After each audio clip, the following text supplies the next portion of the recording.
এইটা অস্বীকার করার উপায় নাই যে জামাত অখণ্ড পাকিস্তানের পক্ষে দাঁড়াইছিল। শুধু দাঁড়াইলে অসুবিধা ছিল না, চাইনিজ বামেরাও অখণ্ড পাকিস্তানের পক্ষে দাঁড়াইছিল।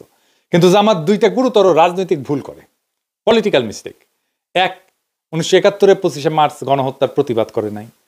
গণহত্যা একটা জাতির জীবনে একটা অতি গুরুত্বপূর্ণ এবং বেদনাবহ অধ্যায়, এইখানে আপনাকে মজলুমের পক্ষ নিতেই হবে। 2 নাম্বার রাজনৈতিক অপরাধ হইতেছে সেই সময় প্রাদেশিক সরকারে জামাত যোগ দেয়, 3 জন মন্ত্রী ছিল জামাতের। এখন ধরেন হাসিনা পড়লো না 5ই আগস্ট, সে তার সরকারে তারপরে নিল আনু মোহাম্মদকে নিল, জুনায়েদ সাকিকে নিল, সিপিবিকে নিল, তো এরা কি তাইলে সেই গণহত্যার দায় নিল না? তো দুইটা মিস্টেক। তো জামাতকে এই প্রস্তাব ফয়সালা করতে হবে বাংলাদেশের রাজনীতিতে, এটা আমি জামাতকে সবসময় পরামর্শ দিই। আমি ওই সময় ওই বয়সে মিস্টেকটা খুব সঠিকভাবে ধরতে পারছিলাম। কিন্তু জামাতের অখণ্ড পাকিস্তানের পক্ষে থাকার দৃষ্টিভঙ্গিটা রাজনৈতিক, মানে এই সিদ্ধান্ত রাজনৈতিকভাবে নেওয়া। কিন্তু কোন সিদ্ধান্তের ন্যায় অন্যায় বা দায় দায়িত্বের বিচার যদি আদালতে তোলা হয়, সেখানে আদালত সেই রাজনীতির ভালো মন্দের দিক বিচার করতে পারে না, করেও না। আদালতের এটা কাজ না।